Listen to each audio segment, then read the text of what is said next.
All right, how's everybody doing today? Hotep, hey, this is Michael. I'm Hotep, founder of the African History Network, host of the African History Network show. I'm a talk show host, researcher, lecturer, writer, and historian. So it is Tuesday, October 25th, 2022, and we are live. Hey, I wanted to come on for a few minutes and address this question that I hear often.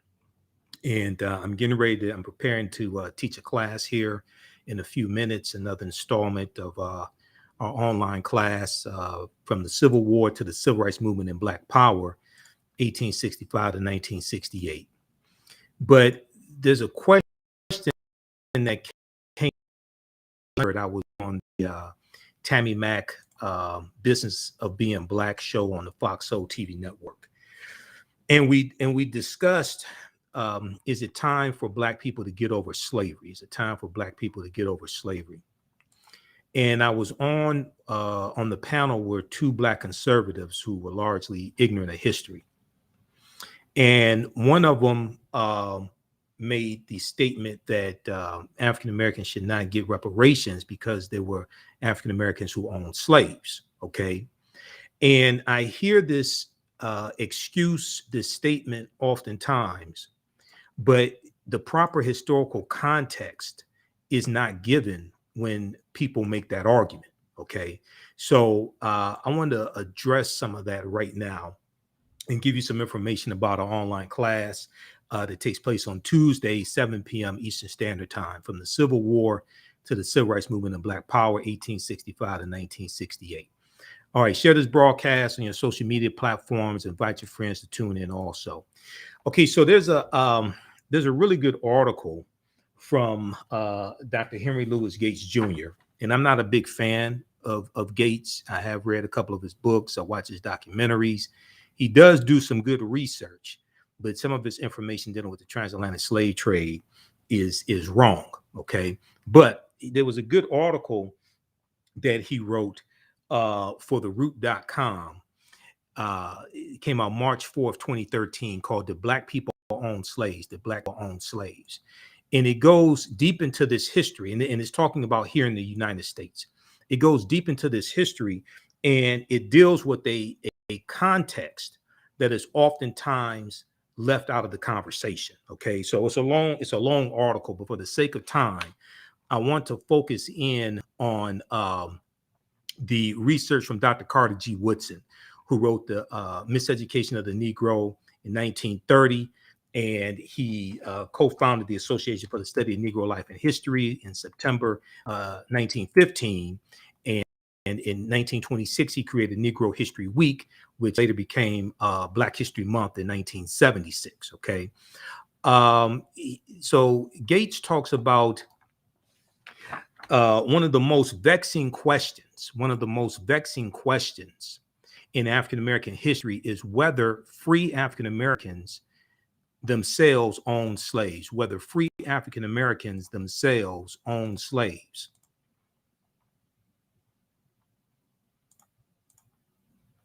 And let's see, hold on, just let me close out some of these tabs here. Okay.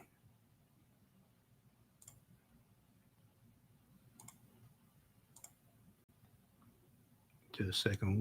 Okay. Whether free African Americans own slaves. The short answer to this question, as you might suspect, is yes, of course. Some free Black people,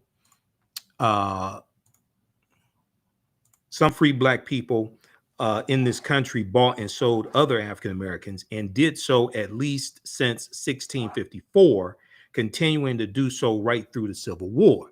So Civil War is 1861 to 1865. And we deal a lot with the Civil War in the class that I teach, okay? The class I teach on Tuesdays.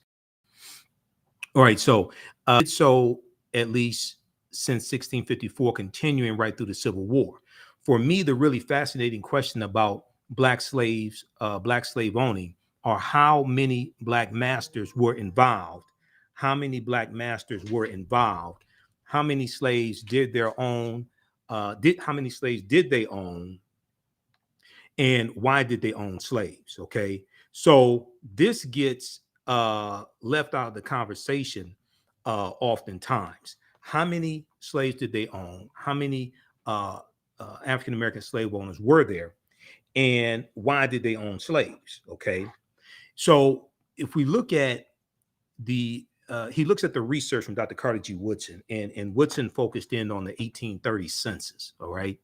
The answers to these questions are complex. The answers to these questions are complex. And historians have been arguing for some time over whether free African Americans purchased family members, whether free African Americans purchased family members in order to protect them, motivated on the one hand by benevolence and philanthropy, as historian Dr. Carter G. Woodson put it, or whether, on the other hand, they purchased other people, quote unquote, as an act of exploitation,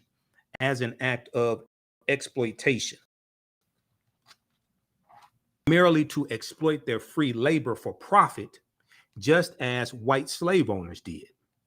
The evidence, the evidence shows that unfortunately both things are true.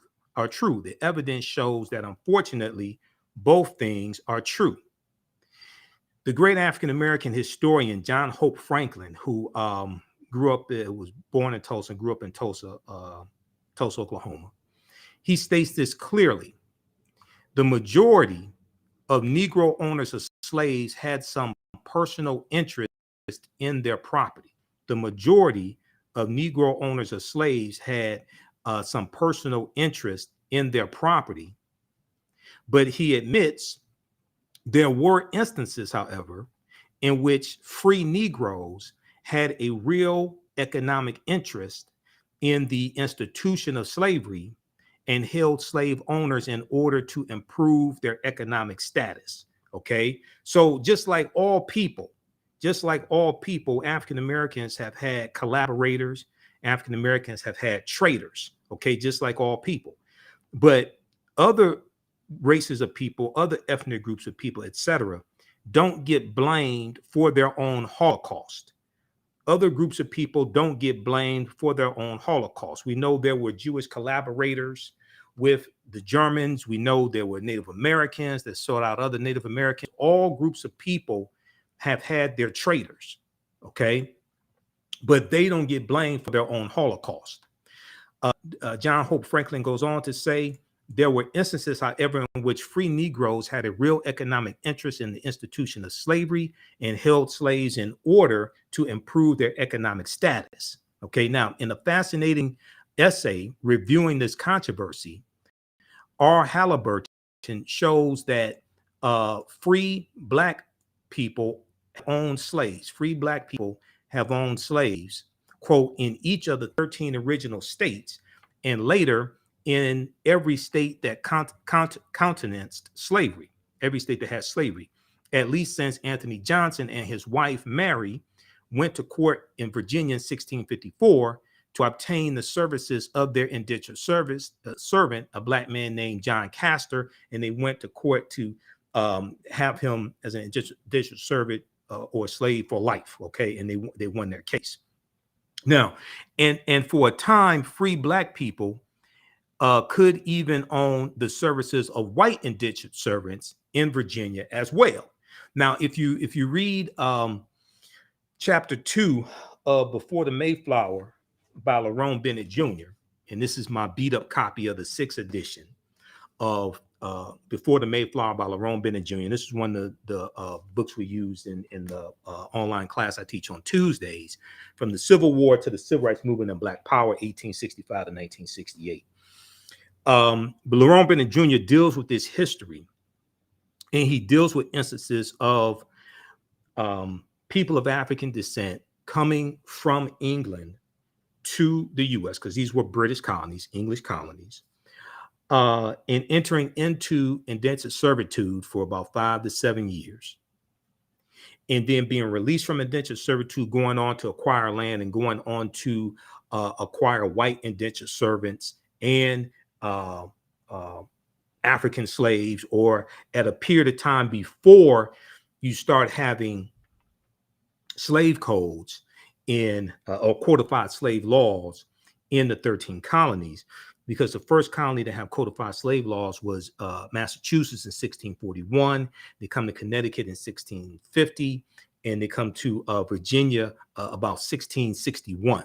So different colonies are having codified slave laws instituted at different times. It was not a situation where all the colonies had the same implemented all the slave laws, slave codes all at the same time. No, it happens, it's staggered. Okay. And when those 20 and odd Africans or 20 and odd Negroes coming to Point Comfort, August 20th, 1619, codified slave laws don't exist in any of the 13 British colonies, which would later become the United States. They're going to be put into a form of indentured servitude and released after maybe about 5 or 7 years or so. Okay, some sources may say 3 to 5 years. All right, now, so let's go back to this here. Free blacks owned slaves in Boston in 1724 and in Connecticut by 1783. By 1790, the year the first census was taken, after the Philadelphia Convention, 1787, when you had the Constitution drafted and voted on, by 1790, 48 people in the state of Maryland owned 143 slaves. One particularly notorious Black Maryland farmer named Nat Butler, quote, regularly purchased and sold Negroes for the Southern trade, R. Halliburton wrote. Okay, perhaps insidious or desperate attempt to defend the right of Black people to own slaves was the statement made on the eve of the Civil War by a group of free people of color in New Orleans offering their services to the Confederacy, in part because they were fearful of their own enslavement, fearful of their own enslavement. Quote, the free colored population, native of Louisiana, own slaves, and they are dearly attached to their native land. They are dearly attached to their native land, and they are ready to shed their blood for her defense. They have no sympathy for abolitionism, no love for the North, but they have plenty for Louisiana. They will fight for her in 1861 as they fought to defend New Orleans from the British in 1814 to 1815, which was the War of 1812, which was 1812 to 1814. And this was the second war between the U.S. and Great Britain. Okay, First War, American Revolutionary War, 1775 to 1783. Then you have the War of 1812 to 1814. Okay, so these guys, to put it bluntly, opportunists par excellence, as Noah Andre Trudeau and James G. Hollingsworth Jr. explained, once the war broke out, some of these Black men formed 14 companies of militia composed of 440 men and were organized by the governor in May of 1861 into the Native Guards Louisiana, swearing to fight to defend the Confederacy. Although given no combat role, the Native Guard of Louisiana, the Native Guards Louisiana, reaching a peak of 1,000 volunteers, became the first Civil War unit to appoint Black officers. So what's happening here now, Louisiana was the state that probably had the most African-American slave owners. And a lot of this had to do with the history of Louisiana and a lot of biracial people of African descent in Louisiana. Okay, because Louisiana was French territory, became part of the United States because of the Louisiana Territory became part of the United States because of the Louisiana Purchase of 1803, where the U.S. gets 828,000 square miles of land for less than 3 cents an acre from France. Okay, and one of the driving forces of the Louisiana Purchase was France was fighting against the Haitians in Haiti with the Haitian Revolution, 1791 to 1803. And France is almost going bankrupt fighting this war, and they're trying to raise money. Okay, so they sell this land here in the U.S. in the middle of basically what's the U.S. They sell that land for $15 million. Okay, to the U.S. in 1803. All right, so you're going to have African American slave owners in New Orleans, especially, who, when the Civil War breaks out, they fight on behalf of the Confederacy to maintain slavery because they own slaves, one, and then you're going to have some who fight who don't own slaves because they fear for their safety as well. They fear what's going to happen. Are they going to be enslaved? What have you? Okay, this is what's being explained here. All right, now when New Orleans fell in late April 1862 to the Union during the Civil War, about 10% of those men, not missing a beat, now formed the Native Guard Corps d'Afrique to defend the Union. J.A. Rogers, Joel Augustus Rogers, noted this phenomenon in his 100 Amazing Facts About the Negro. Quote, the Negro slaveholders, like the white ones, fought to keep their chattels in the Civil War. Okay, the Negro slaveholders, like the white ones, fought to keep their chattels in the Civil War. J.A. Rogers also notes that some African-American men, including those in New Orleans, at the outbreak of the war, quote, fought to perpetuate slavery, end quote, fought to perpetuate slavery. Okay, so how many, now this is an extremely important part here.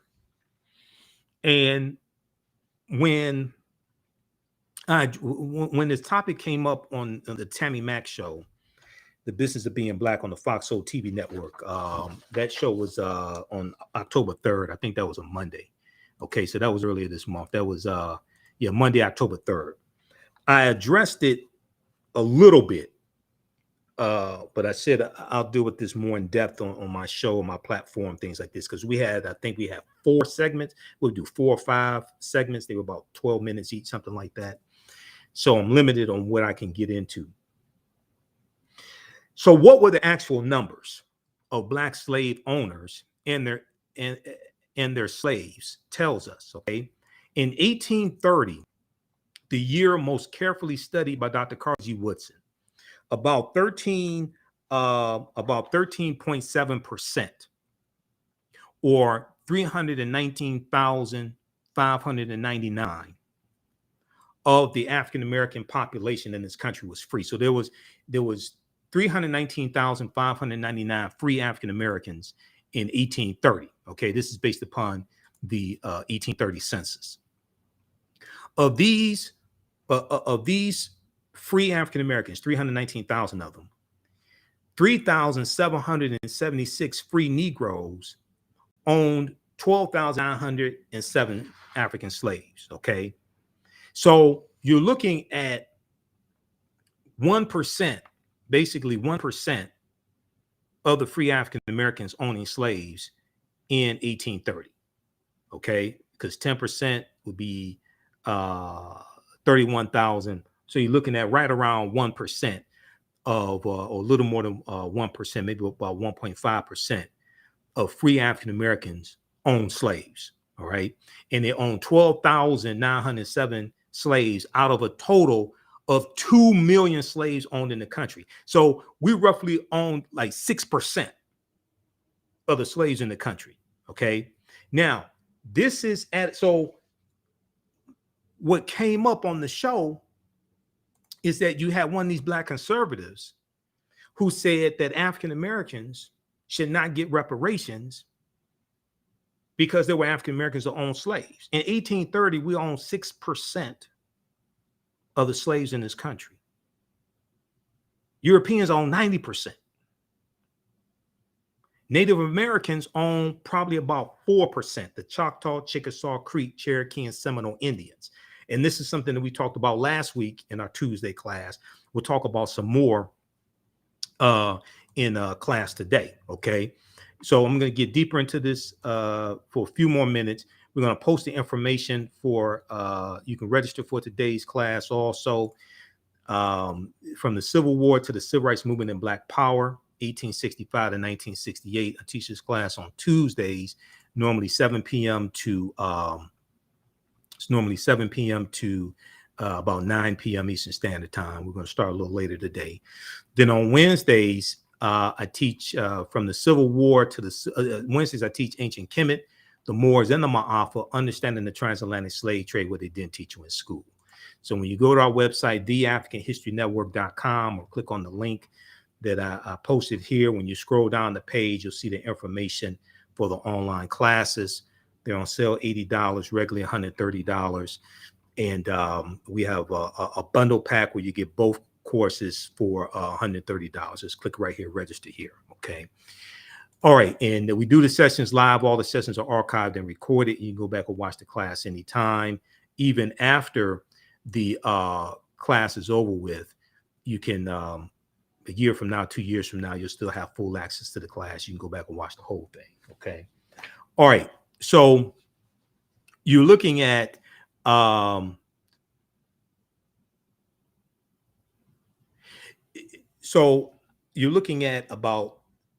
African Americans owning about 6% of the slaves in 1830. Okay, we own 12,907 out of 2 million. All right, now what gets left out of the conversation oftentimes is who owned the textile mills.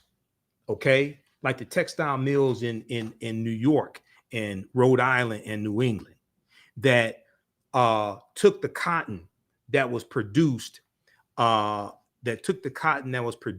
the South and turned that into products. Okay, who owned the shipbuilding companies that made the slave ships? Who owned the insurance companies that took out the insurance policies on the not just the slave ships to insure the Africans that they captured, but or purchased, but also they were taking out insurance policies on enslaved Africans on the plantations as well. Okay, who owned the when you look at the auctioneers and the slave auctions, okay, where they sold African people, who owned that? Who owned the newspapers that took out ads advertising wet nurses, advertising Africans for sale? And also they took out ads to announcing runaway slaves to recapture runaway slaves. Who owned the newspapers that profited from that? Okay, and then we look at these products that are being produced that are traded on Wall Street. Okay, the coffee, the sugar cane, tobacco, because the 5 major crops that were produced were tobacco, coffee, sugar cane, cotton, and rice. These were all produced by African slaves in this country. That adds to the GDP, that fuels the economy. So a lot of times I hear people say, well, my ancestors didn't own slaves, so I shouldn't have to pay reparations. Number one, nobody asked you if your ancestors owned slaves. Nobody asked you that question. We're talking about understanding a history of what happened and repairing the damage of a legacy of slavery, 246 years of slavery, Jim Crow segregation, housing discrimination, the laws and policies put in place to maldistribute wealth, power, and resources in this country. Nobody asked you if your ancestors owned slaves. So that's a non-factor when you actually understand this history. Okay. All right.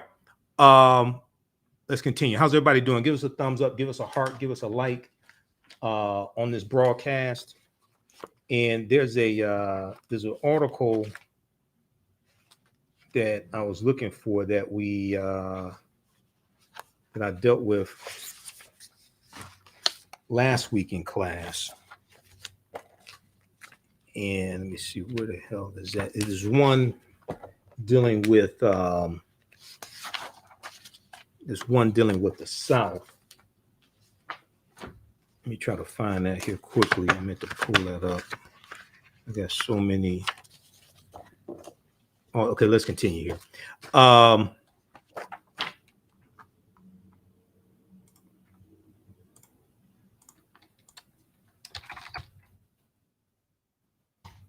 let me try to find that. It was one from history.com that dealt with the Southern economy, but okay. All right, now. Okay, so 3,776 free Negroes owned 12,907 slaves out of a total of 2 million. All right. 2 million slaves owned in the entire United States. So the numbers of slaves owned by African people, the numbers of slaves owned by Black people overall was quite small by comparison with the numbers owned by white people. Now, this is a nuance that the Black conservatives don't bring up, and the Candace Owens and the Larry Elders and things like this. They won't talk about how the number of African slaves that African people own was minuscule to what white people own. They won't get into that. In his essay, The Known World of Free Black Slaveholders, Thomas J. Presley, using Dr. Carter G. Woodson's statistics, calculated that about 1% of these Black slave owners in 1830 owned between 20 and 84 slaves. About 1% owned between 20 and 84 slaves. Okay. 172 of these Black slave owners, or about 4%, owned between 10 and 19 slaves. And 3,550, or about 94%, owned between 1 and 9 slaves. So 94% in 1830, 94% of the 3,776 Black slave owners, 94% owned between 1 and 9 slaves. The most important part here is that 42% of them, 42% of that 3,776 own just one slave. 42% own just one slave. So then if you really understand history and the history of slavery in this country, you know that you had African Americans who bought loved ones out of slavery. And they may have stayed in the South and bought loved ones out of slavery. This is a nuanced piece of history that doesn't get discussed a lot. Okay, so Thomas J. Presley also shows that the percentage of free Black slave owners as the total number of free Black heads of families was quite high in several states, namely 43% in South Carolina, 40% in Louisiana, 26% in Mississippi, 25% in Alabama, and 20% in Georgia. So why did free Black people own these slaves? So why did free Black people own these slaves? It is reasonable to assume that the 42% of free Black slave owners who owned just one slave probably owned a family member. And when you study this history, you see why.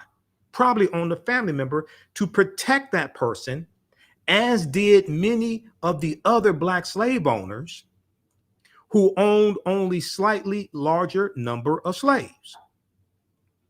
As Dr. Carter G. Woodson put it in 1924's Free Negro Owners of Slaves in the United States in 1830, quote, the census records show that the majority of the Negro owners of slaves were such from the point of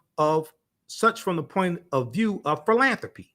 Okay, the census records show that the majority of the Negro owners of slaves were such from the point of view of philanthropy. In many instances, the husband purchased the wife or vice versa.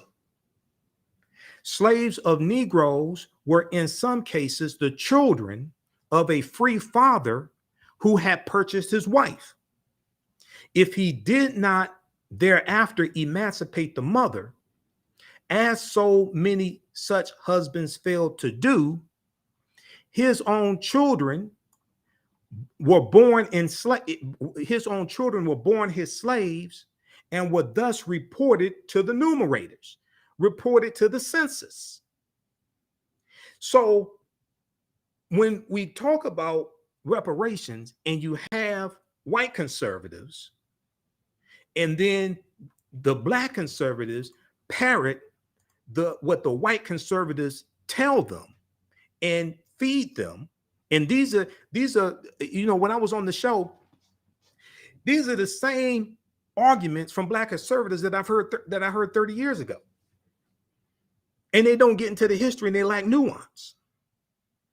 They don't talk about the fact that 75% of the world's cotton supply in 1860 was produced by the southern states of this country. And the untold millionaires that the cotton industry created in the US. All that gets left out. They just say, oh, well, black people own slaves also, therefore African Americans should not get reparations. Come on. You have to do better than that. Don't come at me with no simple Simon ass nonsense like that. And you haven't done the research.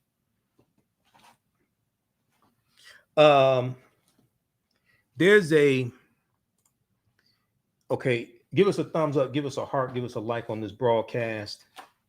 And there's another article I was trying to find. Then I got to jump off of here and teach this class. So stand by. Who still needs to register for the online course I teach on Tuesdays, from the Civil War to the Civil Rights Movement and Black Power, 1865 to 1968. We'll post a link here again for that. And I want to show you this article briefly. This is a really good one from history.com. History.com is the official website of the History Channel. And I've got so many articles. I got thousands of them. I was just reading this article early a couple of days ago, and I don't know where the hell I put it. Oh, I think it's here in this stack here, dealing with myths about slavery. I think it's here in this stack. Okay, just a second.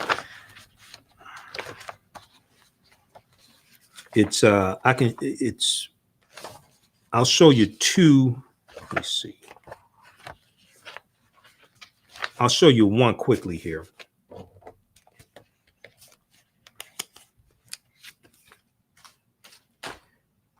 Okay, how y'all like this type of information?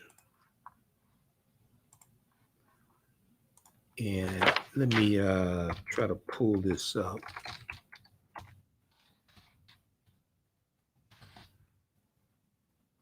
This is okay. I'm going to show you two quick articles, then I have to get out of here. This is the main one I was looking for, and I printed it up. I was reading it. I don't know where it is.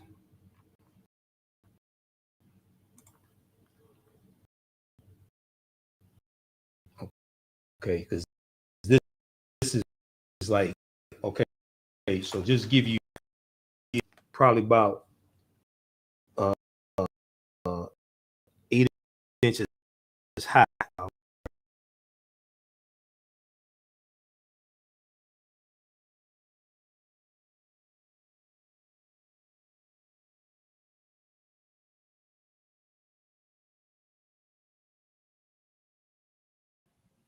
All right, we're back. See, I got two stacks of articles dealing with history and politics, current events, all that stuff next to me. And then this is for my Tuesday night class. This is one of the binders with the curriculum, the articles, all that stuff that I teach from. This is one of them. They're actually two binders like that with information, because we go throughout history and we look at history chronologically, basically from 1800 through 1968. we're really it's about right about 1970. So that 170-year period of history. If we look at briefly here, this article right here, how slavery became the economic engine of the South. How slavery became the economic engine of the South. Slavery was so profitable, it sprouted more millionaires per capita in the Mississippi River Valley than anywhere else in the nation. So Black conservatives don't talk about stuff like this. And the white conservatives and the white benefactors, they're white benefactors, and the ones that finance them won't let them talk about stuff like this, to be quite honest with you.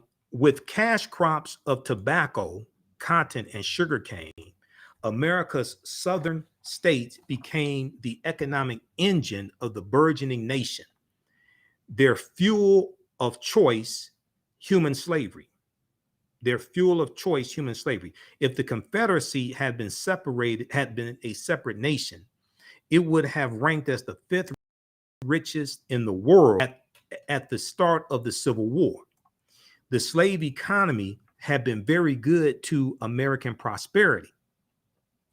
By the start of the war, the South was producing 75% of the world's cotton and creating more millionaires per capita in the Mississippi River Valley than anywhere in the nation.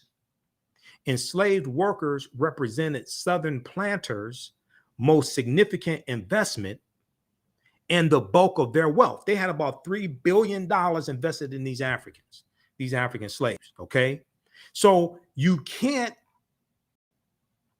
say something stupid like African Americans don't deserve reparations because they were African American slave owners when we owned 6% of the slaves in 1830. 94% of us owned 94% owned one slave, okay, or about one slave, and 40 and it was let me see, 94% each owned 1 to 9 slaves, and then 42% owned just one slave, and that was most likely a family member. You can't compare that to what Europeans owned and what they did in the untold wealth that they created. There's no comparison between those two. So we have to watch when you have these people out here trying to make these false equivalencies and are advocating against our best interests. By the start of the war, the South was producing 75% of the world's cotton supply and creating more millionaires per capita in the Mississippi River Valley than anywhere in the nation. Enslaved workers represented Southern planters' most significant investment and the bulk of their wealth. So it goes on to talk about an economy based upon slavery, things like this, okay? By 1680, the British economy improved and more jobs became available in Britain. During this time, slavery had become a morally, legally, and socially acceptable institution in the colonies. As the number of European laborers coming to the colonies dwindled, enslaving Africans became a commercial necessity and more widely accepted, okay? So read this piece article here, and we deal with this in the class also.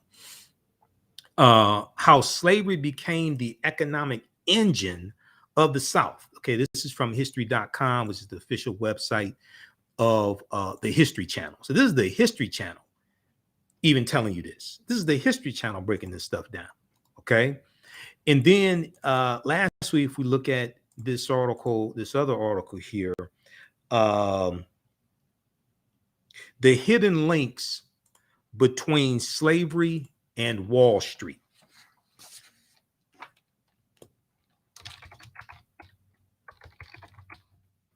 The hidden links between slavery and Wall Street. Now, this is from the BBC. This is a British news source. Okay.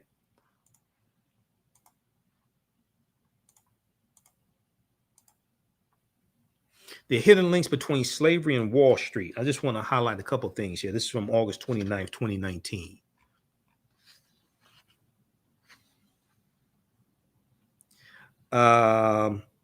If we scroll down here, let's see. By some estimates, where is this here?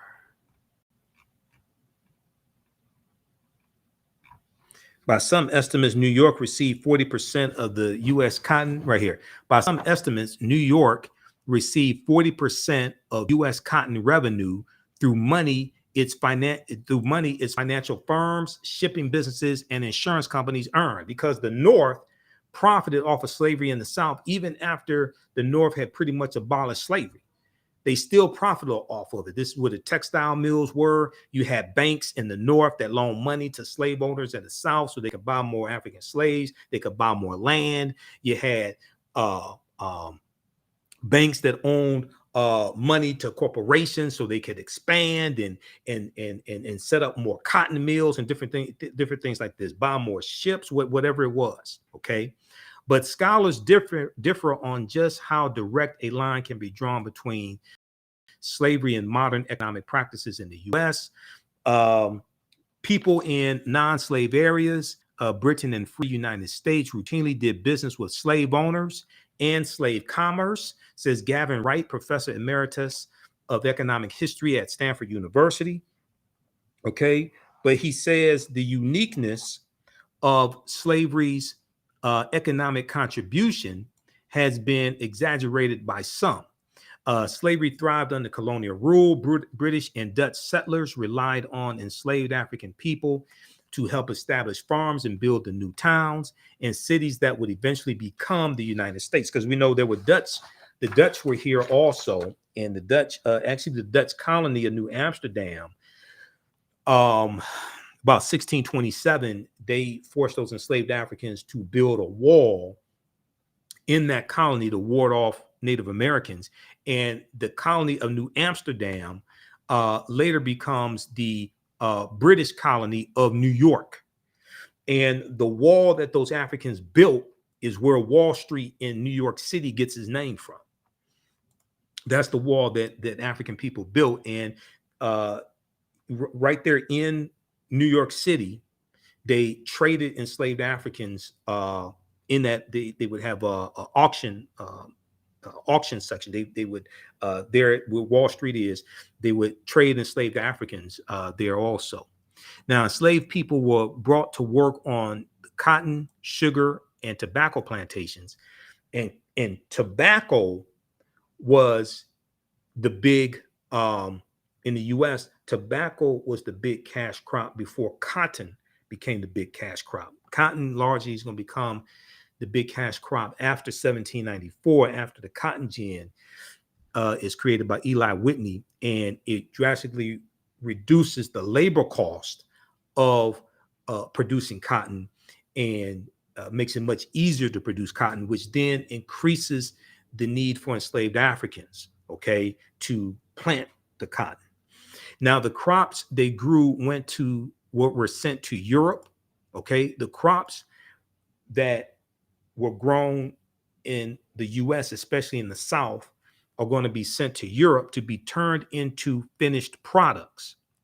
Those finished products were used to fund trips to Africa to obtain more African slaves, more Africans to become slaves, who were then trafficked back to America.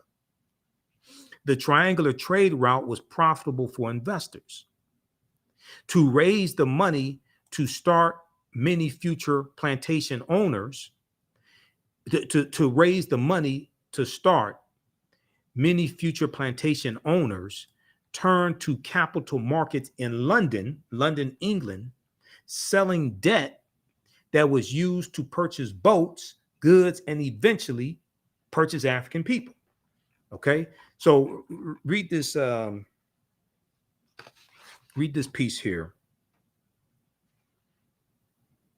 Then they go on and talk about the banks. In 2005, J.P. Morgan Chase, currently the biggest bank in the U.S., admitted that two of its subsidiaries, Citizens Bank and Canal Bank in Louisiana accepted enslaved people as collateral for loans. If plantation owners defaulted on loan payments to the banks took ownership of these African slaves. J.P. Morgan Chase was not alone. The predecessors that made up Citibank, Bank of America, Wells Fargo are among a list of well-known U.S. financial firms that benefited from the slave trade. Okay, so read the rest of this article here, the hit between slavery and Wall Street. Okay, so you can't compare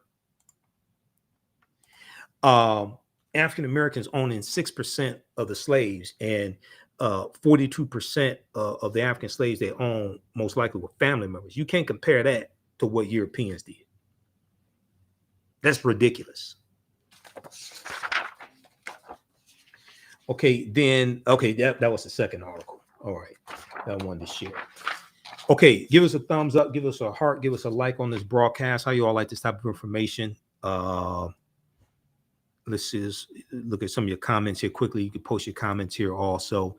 And you can read, this is a class that I teach on Tuesdays, normally 7 p.m. to 9 p.m. Eastern Standard Time. I'm going to jump off and so I can start teaching this class at our online school. It's from the Civil War to the Civil Rights Movement and Black Power, 1865 to 1968. And we have the information on the homepage of our website, theafricanhistorynetwork.com, theafricanhistorynetwork.com. And the link I posted there is our history courses link. Okay, so Tuesdays, 7 p.m. to 9 p.m. Eastern Standard Time. We do the sessions live. All the sessions are archived and recorded. You can go back and watch it anytime. Click right here, register here. It takes you to the next page and just click on enroll. Okay. Classes on sale $80, regular $130. You can use this information with your children. I would say the information is PG-13. Okay. And let's see right here. I would say the information is PG-13. And it's very visual. We look at articles, video clips, book references. Have a PowerPoint presentation also. Click right here, enroll, and then just follow the steps. And as soon as you register, you can watch the previous classes also. Okay, so there's archived content for you to watch as well.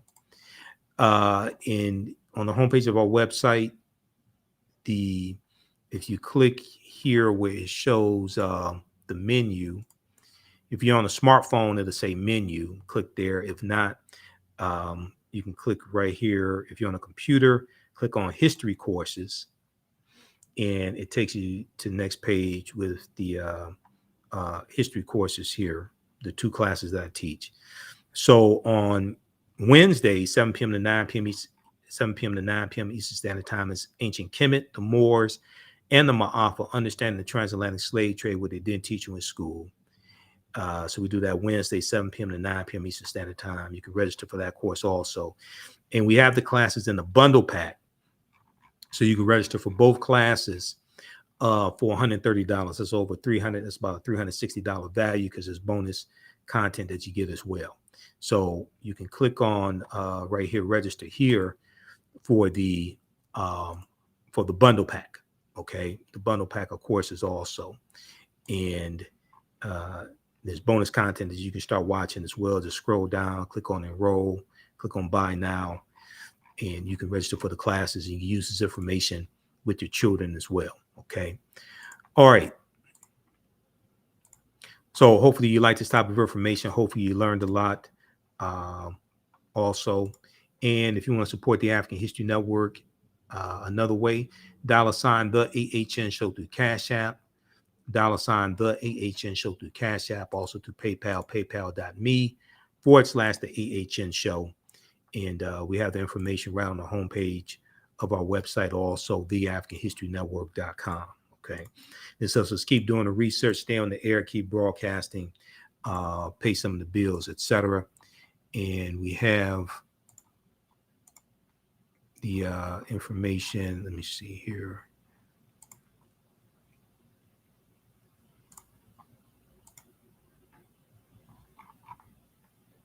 We have the information around the homepage of the website also.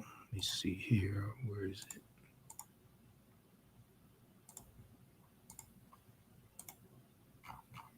Okay, yeah, scroll down. We have the information right here with the links, PayPal and Cash App. And this is our official Cash App account, $ the AHN show, SHOW. When you go to the, say, Michael, these other ones here, and there's like 5 of them that I've identified are fake African History Network Cash App accounts. I'm still trying to get them shut down. Okay, so I opened up an investigation with Cash App. I followed up with them last week, and I'm still trying to get these fake ones shut down because they've been stealing money from us. All right, look, we have to get out of here. Remember, at the African History Network, we focus on educating, empowering, and inspiring people of African descent throughout the diaspora and around the world, because right now it's correct wrong behavior. It's not over till we win. Wakanda forever. We'll talk to you next time, and we'll see. Hopefully see you in our classes as well. Okay. All right. Talk to you next time. Peace.